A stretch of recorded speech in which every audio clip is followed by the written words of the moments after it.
Swimming with whales has been described as one of the most breathtaking experiences on Earth, and today, you get to try it out.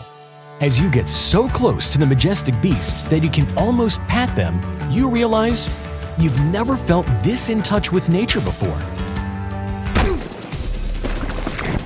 But then everything goes dark, and your body is tossed around aggressively.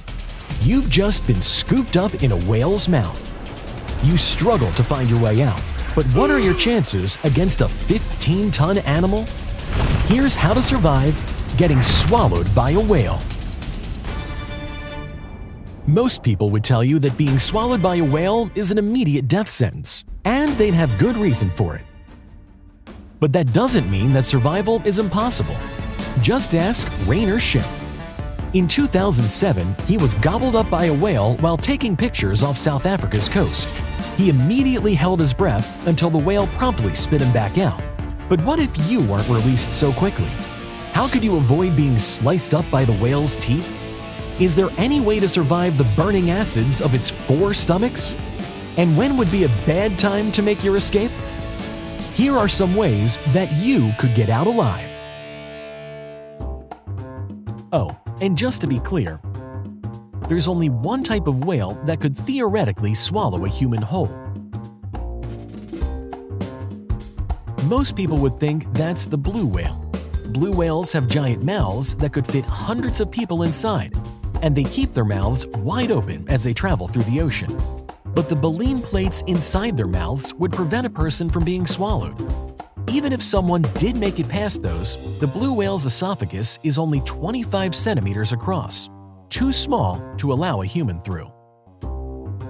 The only whales that would have no trouble swallowing us humans are sperm whales.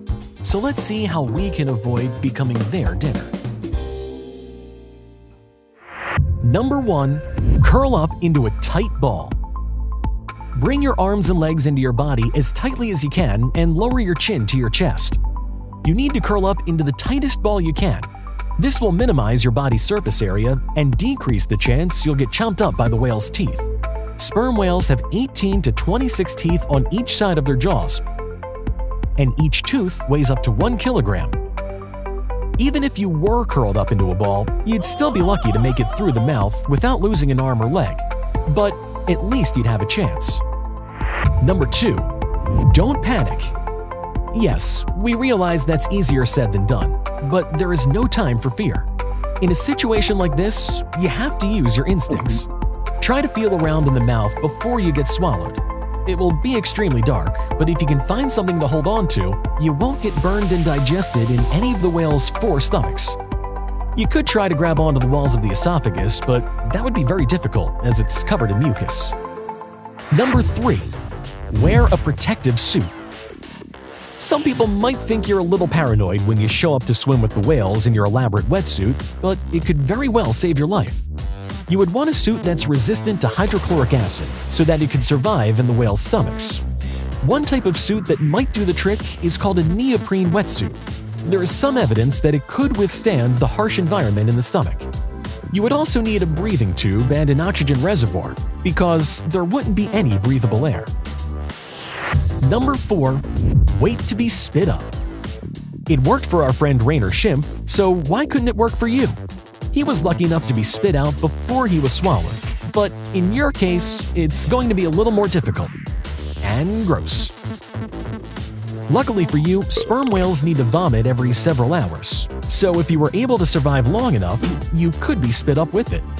But don't get too excited, because surviving all depends on where you get spit out. Whales can swim at a depth of 100 meters, whereas the human body can only swim at a depth of 20 meters without assistance. So, if the whale's thinking of spewing you out on the deep part of his swim, you've probably got a better chance living through it if you just stay inside. Number 5. Avoid sperm whales. It might seem like common sense, but if you want to avoid being swallowed by a whale, how about you just stay away from the only ones that can swallow humans? If another type of whale scoops you up in their mouth, you'll have a much better chance of survival. Take the humpback whale, for instance. When this whale approaches a potential meal, such as a school of krill, they propel themselves forward with a burst of energy, open their mouths wide, and let whatever is in their way flood in. When something larger than krill enters their mouths, they'll use their tongues to force it back out.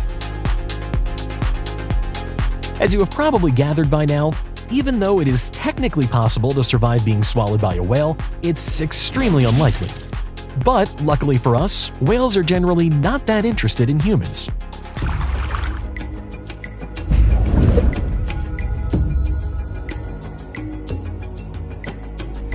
It's a hot, dry day in July when you decide to explore the Amazon basin by boat.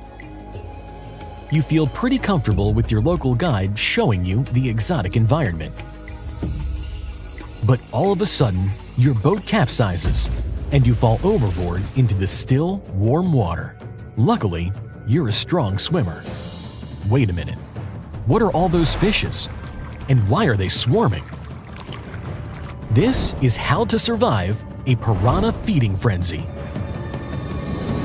There are 40 to 60 species of piranhas. The majority are timid by nature and scavenge meat from other fish and carcasses they find in the water. However, the red-bellied piranha is the most vicious and aggressive. It's also the most common, and it looks like it's the species you now find yourself swimming among.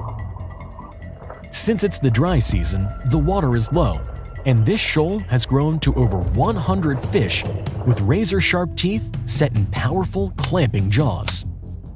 And they're hungry. You can't help but think of that news report from January 2020 when more than 30 people were attacked by piranhas in the aptly named Piranha, Brazil. This surge happened over several days and prompted local authorities to post strict warning signs. How do piranhas locate prey? What parts of the body do they attack first? How can deep water save you? Step 1. Be as still as possible. Piranhas are stealthy opportunists and are attracted to sick, dying animals. If you panic and begin to thrash around, this will tell predators you're in trouble, and they will begin to swarm. Make your movements slow and deliberate. Step 2. Don't make noise. Red-bellied piranhas locate their prey with excellent hearing combined with teamwork. The shoal fans out in search of prey. Once they find a tasty morsel, they communicate acoustically to each other, which signals the feast to begin. So it's important you make as little noise as possible. Don't yell or scream, and tread carefully. Step 3. Swim to deeper water. Attacks on humans have been on the rise over the last decade. Scientists believe it's caused by an increase in dams on the Amazon River, which slows the current and attracts swimmers. This slow-moving, warm, prime swimming water is exactly what piranhas love. If you can, quietly move toward deeper water where it's colder and the current is quicker. Currents can be dangerous themselves if you're not a strong swimmer, but they will help safeguard you from an unwelcome feeding frenzy. Step 4. Protect your hands and feet. Exposed hands and feet are vulnerable main targets. So protecting these areas before you potentially go out in piranha-infested waters will help you survive nasty bites. They will still hurt, but maybe you'll be missing less chunks when you finally escape. Think thick leather gloves and solid shoes. It was United States President Theodore Roosevelt who turned Piranha into a popular supervillain in a book chronicling his jungle journey through the Brazilian wilderness. He witnessed an entire cow being devoured down to the bone, but experts believe the shocking event was staged for the president's benefit. Sorry, Teddy. In truth, these beasts aren't quite that monstrous after all. Like most animals, piranhas are more scared of you than you are of them. Giving them a wide berth is your best bet, especially if they're guarding a clutch of eggs or are especially ravenous. Honestly, you may have bigger things to be worried about if you fall into a river in the Amazon.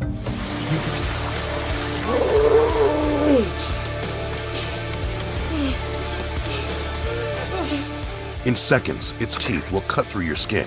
Its suckers will stick into your raw meat, draining blood from your body. And there are millions of them. Could you survive this? Let's see. Here's how to survive a pool of leeches. There are about 650 species of leeches. They can be as small as 15 millimeters long or as large as 45 centimeters long, like the giant Amazon leech. They have a sucker on both ends of their body.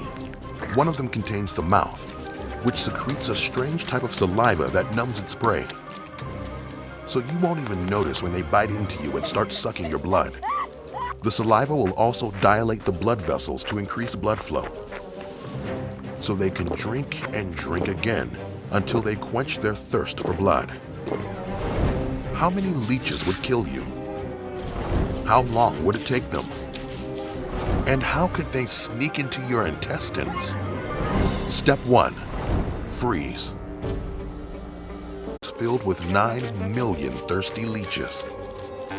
So don't make any sudden moves. Leeches use the disturbances in the water to find their victims. Juveniles generally attach to fish and amphibians, but adult leeches, like these ones, prefer luscious, juicy mammals like you. So hold your breath and don't move. Step 2. Cover your cavities. Leeches eat slowly, so it takes them up to 45 minutes to quench their thirst, and they carefully choose where they will bite you. They typically target the groin, between the toes, armpits, and hard-to-notice crevices. And remember, their numbing saliva will prevent you from feeling the bite and realizing that leeches are draining your blood. They can even get stuck inside your mouth and nostrils and kill you by suffocation. So cover your crevices and don't open your mouth. Step 3. Do the math. A human adult has about 5 liters of blood in their body. An adult leech drinks about 5 to 15 milliliters of blood per meal. It could take over 300 of these little blood suckers to suck you dry, but humans can't live after losing 40% of their blood. So it would only take about 120 leeches to kill you. In 2008, a 65-year-old man in Turkey rushed to an emergency room due to unstoppable bleeding. Doctors found 130 leech bites all over his body. Fortunately, the man survived after receiving 8 units of frozen plasma. Would you mind counting how many leeches have already attached to your body? Step 4. Don't rip them off.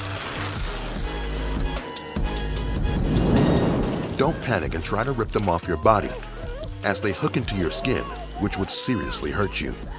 Common remedies include putting salt, lemon, or fire on them to force them off, but that would make them vomit on you and possibly infect you with bacteria. Instead, find the leech's mouth. It's on the thinnest part of its body. Use your fingernail, credit card, or a sharp object and gently push the mouth out of your body. Then wash the wound and apply alcohol or hydrogen peroxide to prevent an infection. Step 5. Don't take a sip. If you're swimming and water splashes into your mouth or nose, leeches can enter your body and feed on your blood. In Africa, people have died from anemia caused by drinking leech-infested water. In 2004, a 15-year-old girl in Tanzania had severe anemia and cardiorespiratory distress. After 3 days in the hospital, she vomited, and a small water leech came out. Doctors concluded that she drank it from a leech-infested water source without even realizing it. After barfing out the leech, she began to recover. So don't take a single sip of questionable water.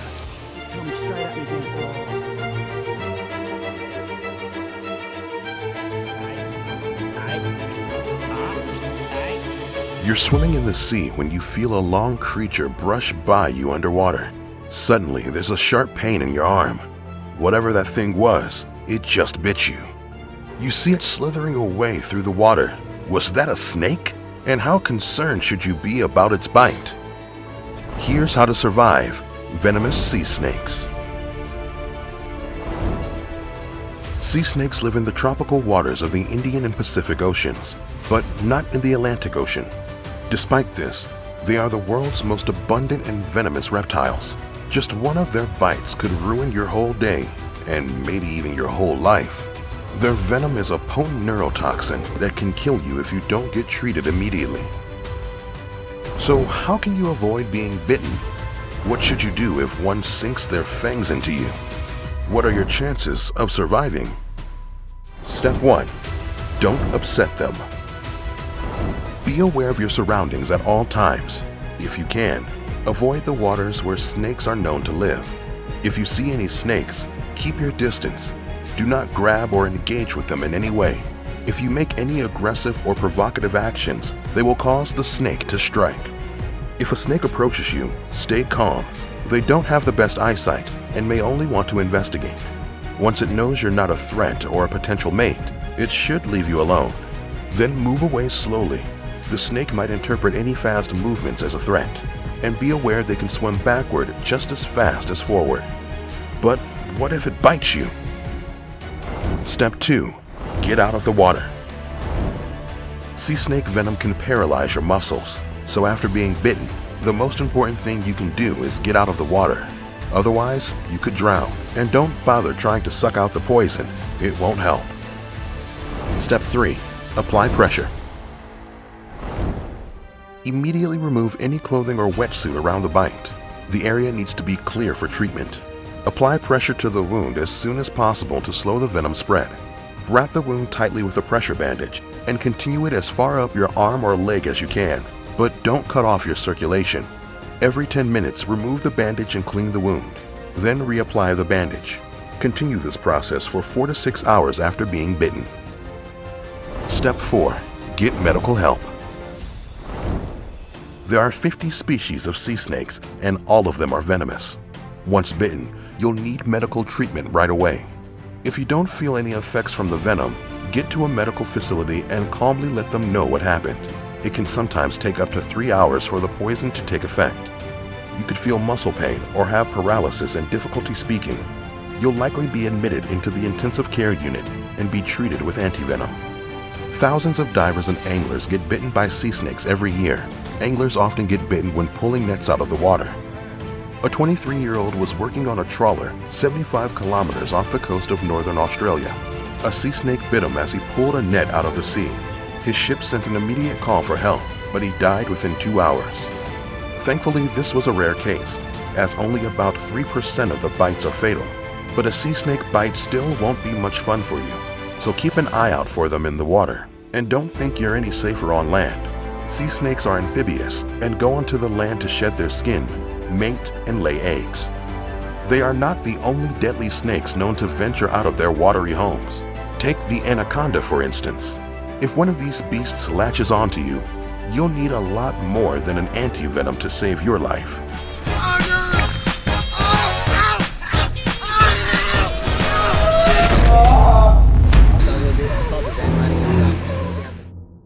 When you hear this music, you know the first thing that comes to mind, right? But did you know that there's an even deadlier creature lurking in the depths? Something that can kill you in a matter of minutes with excruciating pain. Here's how to survive a swarm of box jellyfish. They're difficult to see, and their 10-foot-long barbed tentacles contain venom that's so lethal that it's considered to be one of the deadliest creatures on Earth. What is a box jellyfish? What part of the world can you find them?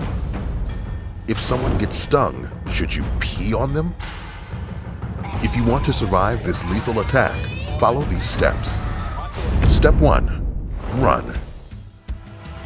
Okay, swim.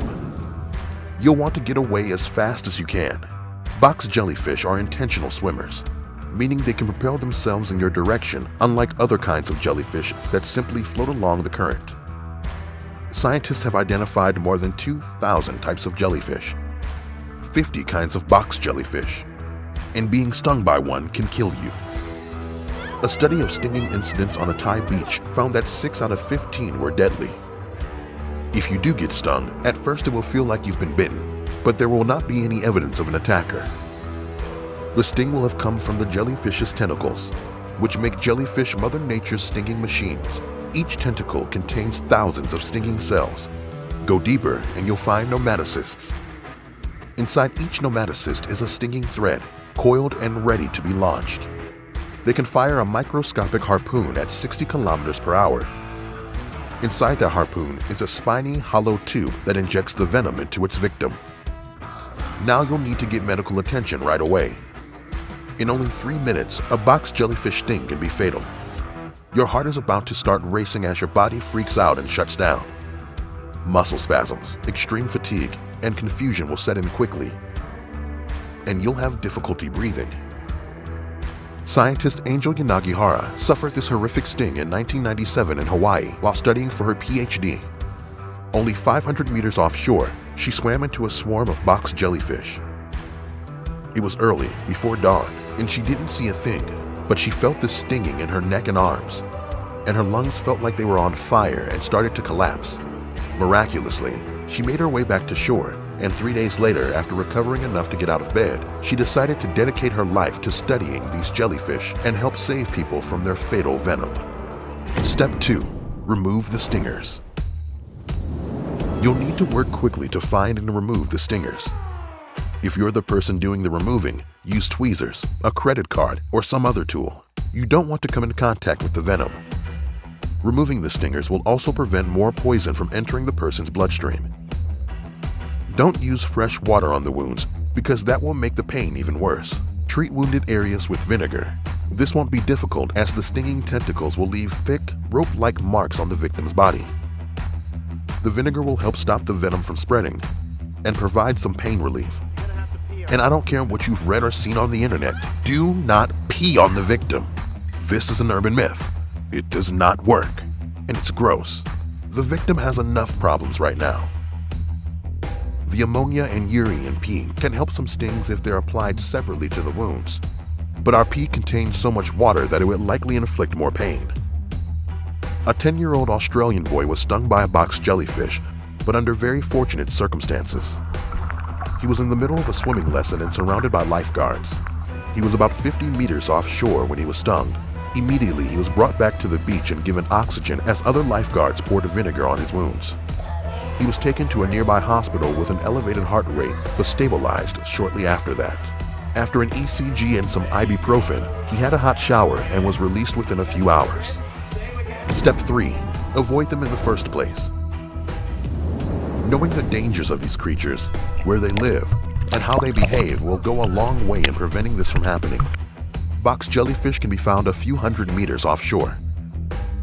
They live in all oceans, some freshwater lakes and ponds. The most lethal species are found in northern Australia. Scientists consider them to be the most venomous marine animal. They have an incredible range in size, from the size of a thimble to a diameter of 2.4 meters. Their tentacles can stretch more than 60 meters in length. Box jellyfish are known to kill on average 1 person each year in Australia and up to 6 in the Philippines. But if you stay away from warmer water where these killers hang out, they're not something you'd necessarily have to worry about. So, do you still think that sharks are the deadliest predator?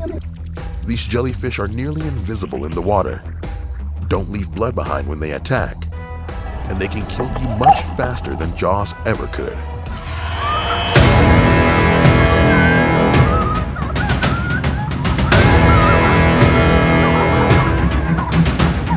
This small, cute guy is one of the most deadly animals in the ocean. It likes to hang out on shallow reefs, and while you were snorkeling, it bit you. Now you only have a few minutes before its venom kills you, so you better keep watching. Here's how to survive the blue-ringed octopus. These tiny tentacled killers are most often found along the southern coast of Australia. A blue-ringed octopus is about 4 to 6 centimeters long, but in its tiny body, it carries enough venom to kill 26 human adults in a few minutes. And there isn't any antidote yet for this venomous bite. So why should you pay attention to the octopus's colors? What would its venom do to your body? And how can it attack you on dry land? Step 1. Beware of its colors. The blue-ringed octopus gets its name from the iridescent blue marks that embellish its body. But be wary of its beautiful colors. Those ring-like marks are only visible when the animal is about to release its deadly poison. These octopuses release tetrodotoxin, a fast-acting poison that will block your nerves from sending messages throughout your body. You'll be fully conscious but unable to move. Step 2. Keep your hands to yourself. The blue-ringed octopus tends to camouflage itself, so you should pay special attention while touching things near the ocean. Aaron Hodgson was picking up shells on a beach in Newcastle, Australia. Then he felt a sting on his hand. When he threw the shells back into the ocean, he noticed a blue-ringed octopus among them. 5 minutes after the bite, he started to feel like the inside of his chest was filling with cold water. His vision went blurry and his heart rate jumped up. Luckily, a person nearby got him to a hospital where it took about a week for him to recover. Step 3. Learn CPR. If someone near you gets bitten by a blue-ringed octopus, they might lose their sense of smell and motor skills. But the most dangerous part comes a few minutes later. Their respiratory muscles will stop working. Now the most important thing is to keep the victim's respiratory system working. The only way to save that person is to perform CPR immediately. That will help them breathe until medical help arrives. And they'd better hurry, as being intubated quickly could make the difference between life and death. Step 4.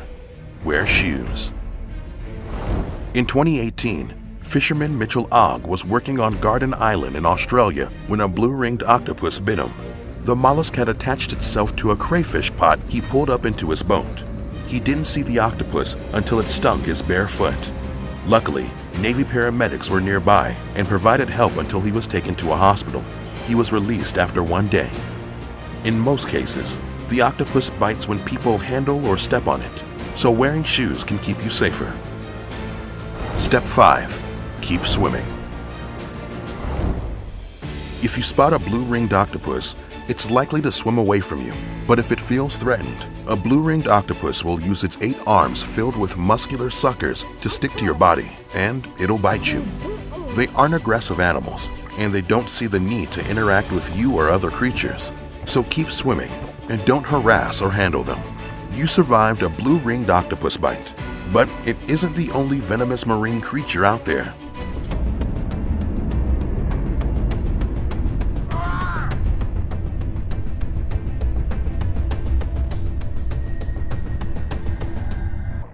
Ouch!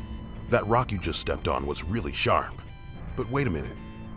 That rock is moving. And as your foot begins to sting, you realize that was no rock. That was a stonefish, and it stung you. Here's how to survive a stonefish sting. Stonefish are the most dangerous, venomous fish on Earth. Their 13 dorsal spines are so sharp that they could pierce through a soft-soled shoe. Each spine contains 5 to 10 milligrams of venom. And if you get stung, intense pain and swelling can last for weeks, and it could take months before you fully recover. How fast can they attack you? Why is it important to shuffle your feet? And should you treat your wounds with hot or cold water?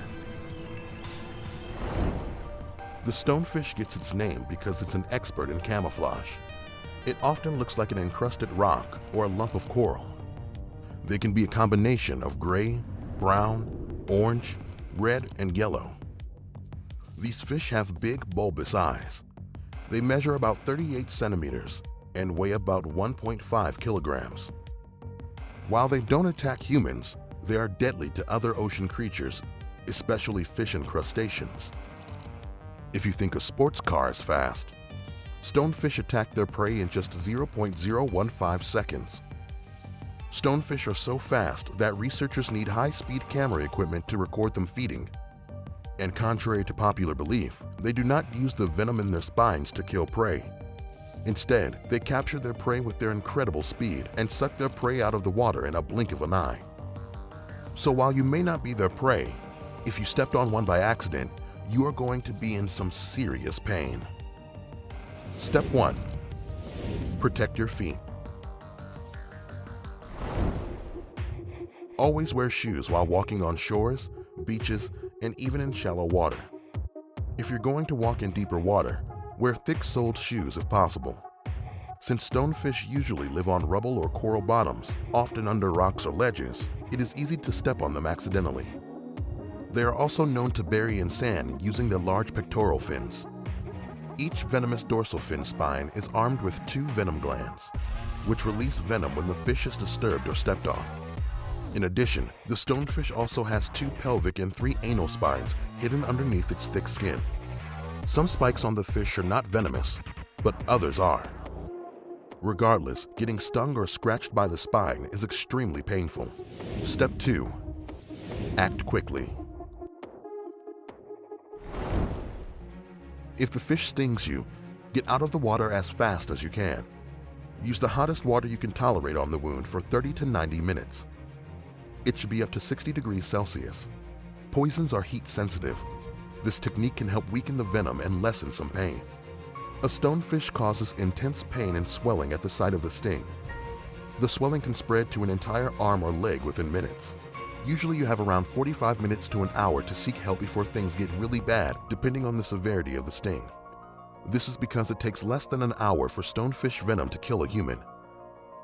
In 2010, a diver in Okinawa, Japan died of a stonefish sting, the first reported death in 27 years. The 58-year-old man was giving tourists a diving lesson, standing barefoot in shallow water, when he suddenly felt a sharp pain on the bottom of his foot and quickly lost consciousness. Another instructor at the beach provided first aid by pouring warm water on the bite and sucking out the poison from the sting marks. But the victim stopped breathing before an ambulance arrived. Step 3. Beware of warm water. Stonefish enjoy warm habitats, and like their infamous invasive relatives, the zebrafish, also known as lionfish, they can spread after being introduced to habitats that they thrive in. For this reason, these fish are found in places like Florida and the Caribbean islands. So the colder the water is, the less likely you will be to step on this poisonous creature. Step 4. Shuffle your feet. Stonefish are hard to see, but by shuffling through the sand or ground you're walking on, you'll avoid directly stepping on their dorsal spikes. Also, shuffling might scare the fish away before it attacks. Step 5. Seek help. If you have been stung and a painkiller is handy, take it while you wait for medical help. If you happen to have a set of tweezers with you, pulling the spines out of the wound would offer some relief. But be sure not to squeeze any venom glands that may have broken off in the wound with the spine. Seek anti-venom as soon as possible. In developed countries, it is easier to access, especially in places that prepare for these incidents, such as Australia. It may not be a bad idea to get a tetanus booster as well. Step 6. Slow down the spread. Staying calm is important in any survival situation, but freaking out won't help your pain. It might end up causing the venom to spread faster as your heart rate increases. You wouldn't want to give yourself a heart attack, but if your chest starts to feel heavy, we have help for you here on How to Survive. They belong in the ocean where even great whites fear them. Unfortunately, hundreds of orcas have been held in captivity in water parks. Some of them have attacked and killed people. Talk about an unfair fight. What could you do against an angry animal that is 9 meters long? Here's how to survive the worst killer whale attacks.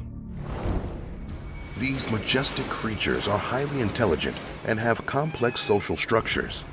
They don't do well when they're forced to spend their lives in captivity. They're massive, built to dive freely into the depths of the ocean. Sadly, in an aquarium, they're often confined to a tank that is 9 meters deep. That puts immense stress on them and can trigger hyper-aggressive behavior, which can result in some brutal attacks on humans.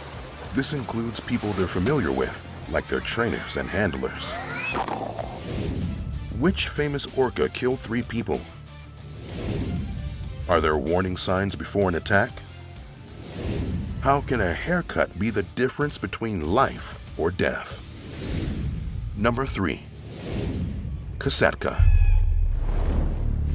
In 2007 at SeaWorld San Diego, Kasatka was supposed to perform a common trick alongside Ken Peters, her trainer. Instead, the orca dragged Peters to the bottom of the 11-meter tank in front of an audience of 200 people. She held him underwater for a minute. When she surfaced, she was still holding on to Peters by his foot. Peters remained calm during the ordeal. Eventually, he was able to scramble away from Kasatka's grasp. SeaWorld handlers were extremely bewildered by the orca's behavior, since she performed the trick several times with no issues. The attack could have been triggered after Kasatka heard a distress cry from Gila, her calf. She was in a backstage pool. The orca mother and daughter had been separated, a difficult ordeal for animals with strong familiar bonds. Placing pressure on an orca to perform tricks after a traumatic separation from its calf caused significant distress. This was probably the worst time to put any demands on Kasatka. Number 2. Keto. In 2009, during a training session for an upcoming Christmas show at Spain's Loro Parque, a staff member noticed that Keto was deliberately putting himself between Alexis Martinez, his trainer, and the stage. This display of aggressive behavior should have been enough to prevent anyone from entering the tank. But Martinez had worked with Keto for several years and had a close relationship with him. That didn't stop the massive orca from leaning on Martinez as soon as he began to swim. Other trainers were giving signals to bring the killer whale under control, but using his snout, he pushed Martinez to the bottom of the pool. After a few seconds, Keto resurfaced, but only to take a breath before diving down to his handler again. The attack lasted more than 40 seconds, but it was enough to leave Martinez with multiple fractures and internal bleeding, which led to his death. Number 1. Tilikum. Captured when he was only 2 years old, this infamous orca killed 3 people during his lifetime. He grew to be about 5,440 kilograms, and despite showing multiple signs of stress over the years, he was on display for thousands of parkgoers. In 2010, Dawn Branshaw was Tilikum's handler. She was also one of the most experienced trainers at SeaWorld Orlando. Reports state that during a show, Branshaw may have slipped and fallen into a holding pool, only to be grabbed immediately by Tilikum. He shook her so violently that one of her shoes came off before dragging her underwater by her hair. Branshaw had particularly long hair as she was growing it to be donated to cancer patients. This gave Tilikum something to grab onto. The attack was prolonged and incredibly violent. Tilikum wouldn't let go of Branshaw for at least 45 minutes, even after she drowned. When her body was recovered, one arm had been severed. She also had multiple fractures to her ribs and vertebrae, and parts of her scalp were found at the bottom of the tank.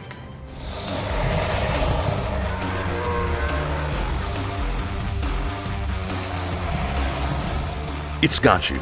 Now the powerful jaws of this lizard have clamped down on your flesh and they won't let go. You try to pull away, but these little monsters can hold their grip for several minutes.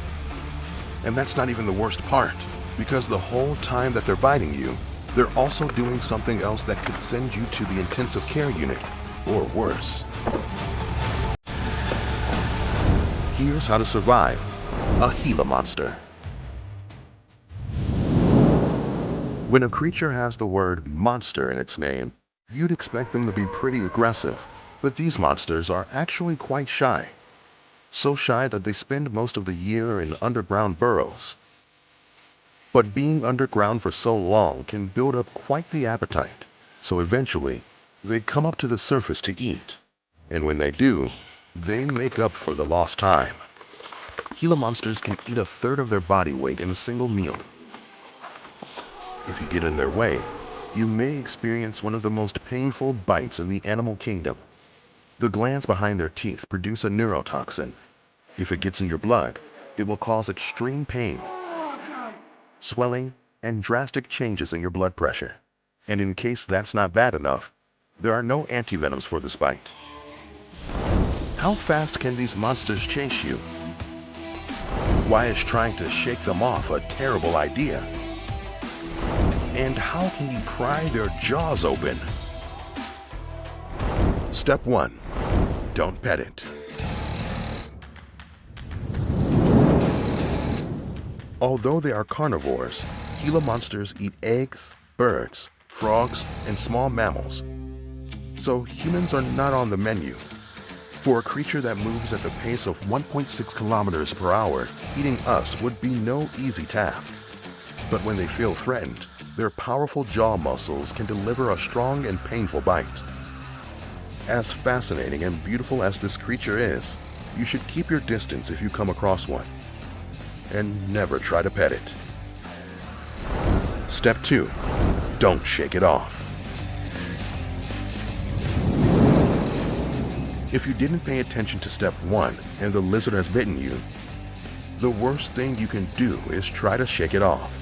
That will scare the Gila monster even more and make it squeeze harder, wounding you deeper and deeper. And it won't tire soon, as it can maintain its bite for up to 15 minutes. The pain will be almost unbearable, but you have to stay calm and move on to the next step. Step 3. Ground it. To calm the animal, you will have to put it on the ground. That will help it feel safer and it may let go. But if it doesn't, don't try to fight it. In July 2001, zoologist Kip Siemens at the Tulsa Zoo was cleaning the cage of a Gila monster named 31 when the animal got angry and bit his hand without warning. The excruciating pain caused Kip to try to shake the lizard off, but it only made things worse. The bite became more and more intense. Long, painful minutes passed, but the ferocious beast wouldn't give up. Kip had to make a decision. Step 4. Pry it off.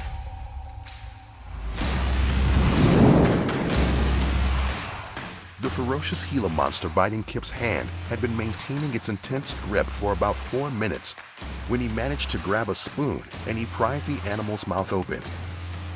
Kip was free, but his problems were just beginning. The venom began kicking in. He remembered feeling like he was going to faint, tightness in his chest and arms, and tingling in his mouth and throat.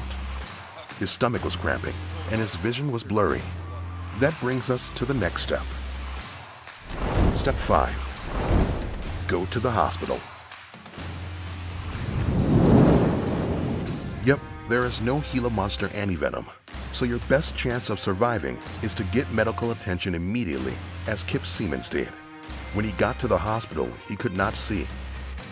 Doctors treated Siemens with medication and put him on a ventilator for 10 hours. Fortunately, he survived. After recovering, Kip stated that he will never work with Gila monsters again.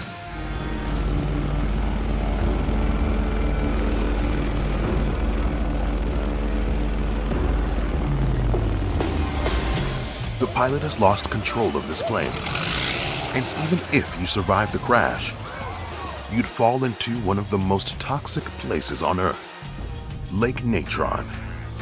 Its corrosive water can eat away human flesh and kill you by poisoning. So to survive this, keep watching. Here's how to survive falling into Lake Natron. Located in the remote region of Tanzania in East Africa, Lake Natron is one of the most toxic places on Earth. Part of its toxicity is caused by the Aldonyo Lengai volcano, located on the lake's southern coast. This active volcano expels a strange magma that is rich in sodium and potassium carbonate. It's known as natrocarbonatite or natron. The magma flows into the water, making it extremely alkaline. The desert's salty rain soaks into it. Unlike other lakes, Lake Natron's water doesn't run into the sea or other streams. Instead, it evaporates, and the sodium stays behind. This increases the lake's salinity, making it even more lethal.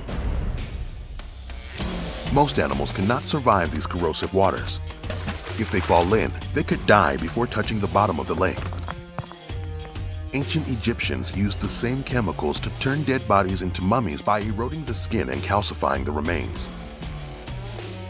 So if you don't want to be reduced to an empty bone skeleton, keep watching. What happens if you drink the water? How could you swim in the lake without burning your skin? And why are there so many flamingos around? Step 1. Find a ride. Lake Natron's water can reach 60 degrees Celsius. That's hot enough to give you third-degree burns in 5 seconds or less. And with the water's high concentration of salt, you would dehydrate quickly. So you really need to stay out of the water. If you're in a vehicle that crashes into the lake, climb onto anything that can help you stay out of the water and find something you can use to paddle to shore. Avoid using your hands. Step 2. Wear a suit.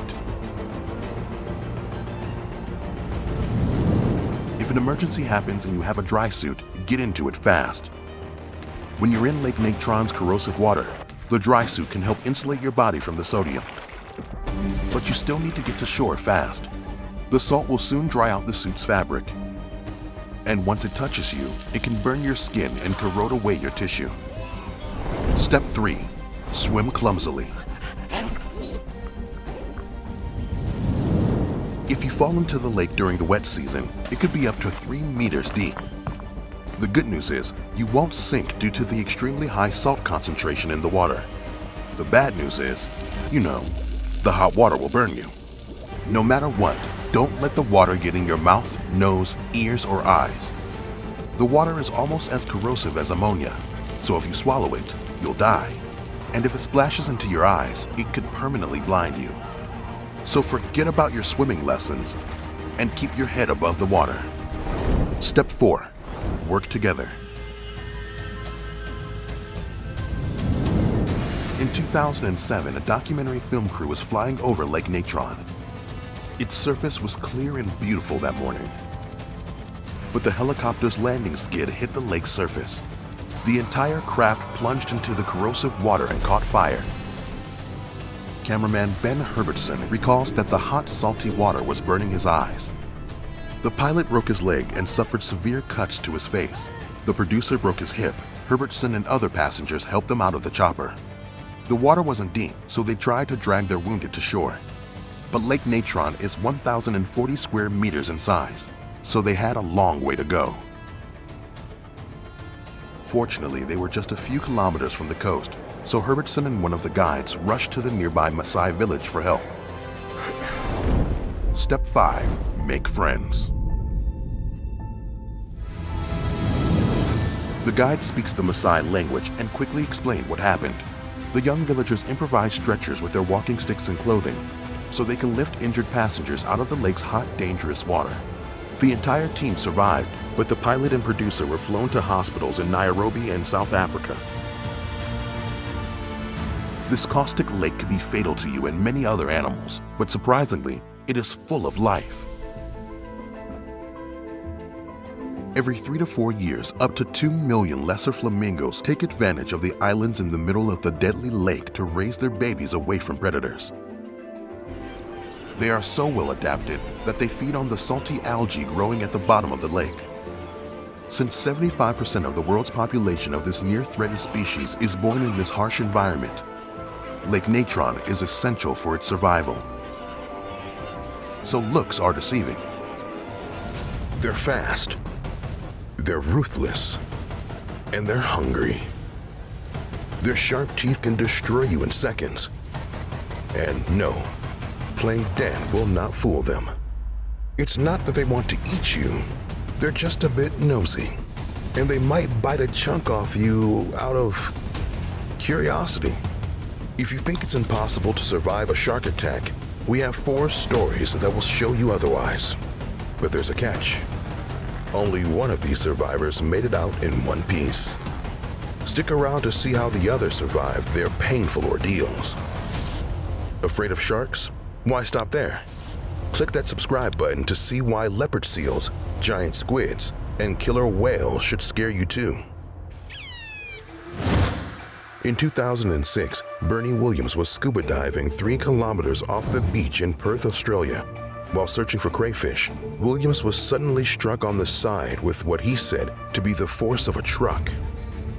It was a great white shark biting his left elbow from behind. As he recalls, the white pointer dragged Williams for about 2 meters. Luckily, he was carrying a spear gun, which he used to stab the shark in the nose. Williams said it felt like he was hitting a lump of steel. After fighting off the shark, he hid in a crevice on the ocean floor for about 5 minutes. The shark kept looking for Williams until his friends arrived. One of them was wearing a shark repellent. He said that while the situation was scary, he's not giving up diving for crayfish. Next time, he'll pack some shark repellent. Bethany Hamilton was a promising young surfer, gaining her first sponsorship at the age of 9.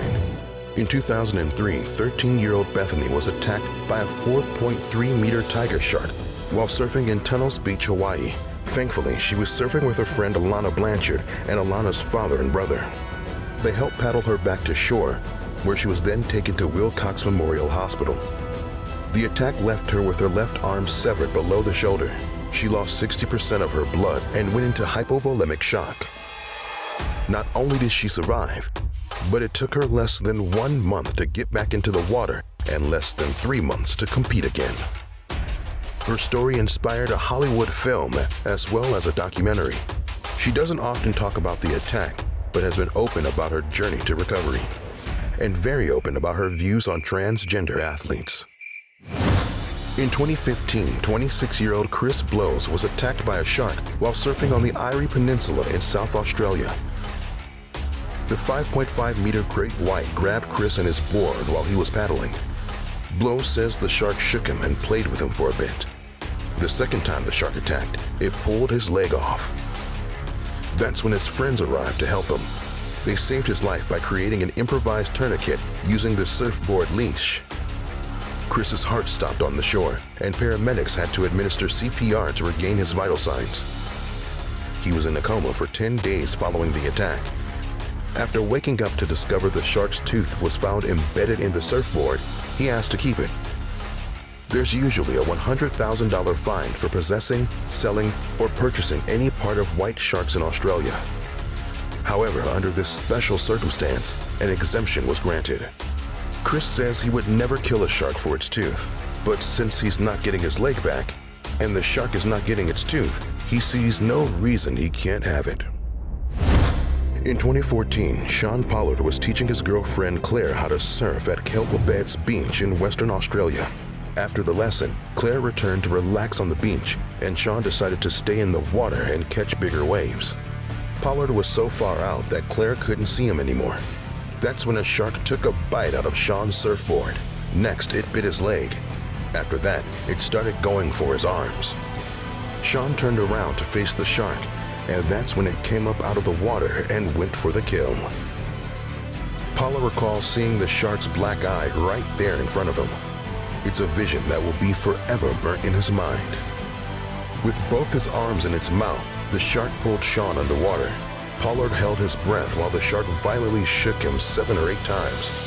Suddenly, he was back at the surface and there was blood everywhere. The shark had ripped his left forearm off and sucked the meat off his bone. Sean later compared it to a chicken bone. When the worst seemed to be over, he felt another bump. A second shark came in and took his right hand. He was able to paddle back to the beach where 4 people had just arrived. They all performed first aid on him before paramedics arrived. Despite his injuries, Sean was still awake and very present. One of the paramedics remembered him saying, "Can you just please stop the pain, mate?" Sean got 95 stitches and 45 staples. He also got a prosthetic arm and had to learn how to walk again due to the injuries to his legs. In 2015, he adopted snowboarding and made it to the team that competed in the Winter Paralympics in 2018. One big lesson we can learn from these stories is to avoid going into the ocean by yourself. Something all survivors had in common is that there was someone near to help them. Something else we learned? Australia has some dangerous beaches. So it's really no surprise they're home to the most dangerous beach in the world. Sharks are only one of the things that could kill you out here. You are out enjoying a lovely dive in the Caribbean when all of a sudden you see giant fish swimming your way. You know those razor-sharp teeth and gnarly-looking faces. These fish have the ability to open wide and take a big chunk out of you. Hang in there. Help is on the way. Here's how to survive. A barracuda feeding frenzy. Barracudas have one of the most feared jaws in the ocean. They're armed with 3 sets of teeth designed to pierce and tear meat, and their unbelievably strong bite allows them to cut prey in half with a single chomp. These marine predators can be over 1.5 meters long.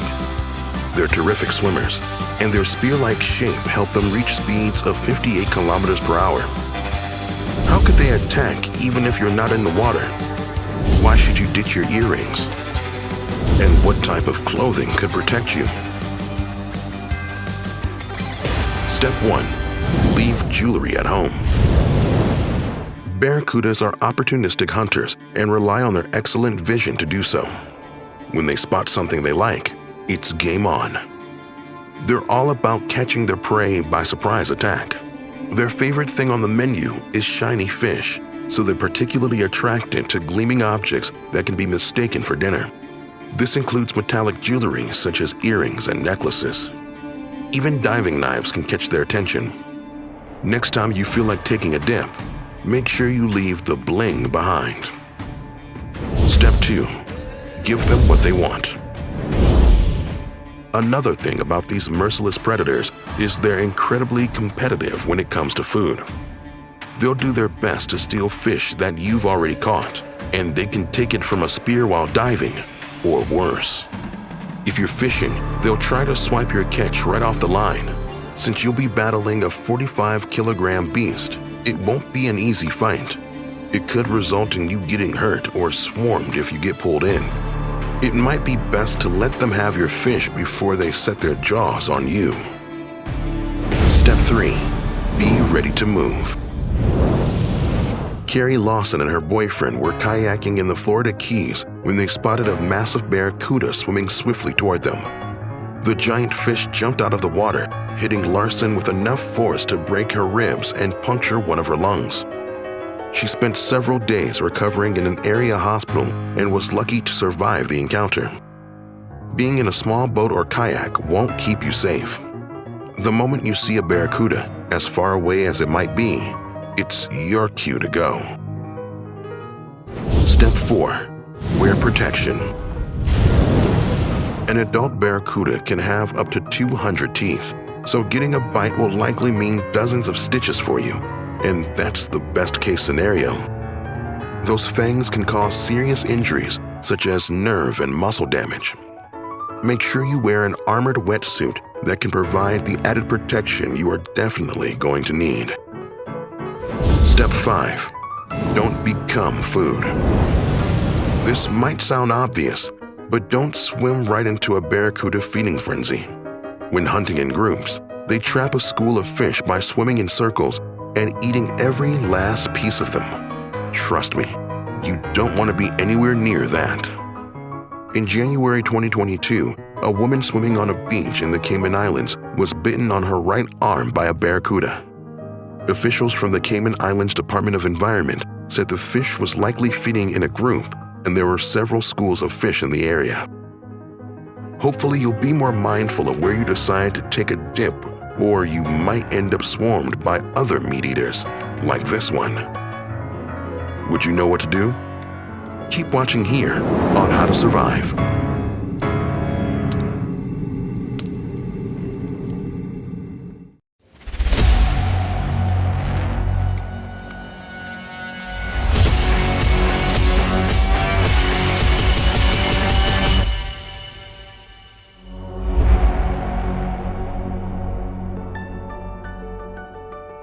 Swimming with whales has been described as one of the most breathtaking experiences on Earth, and today, you get to try it.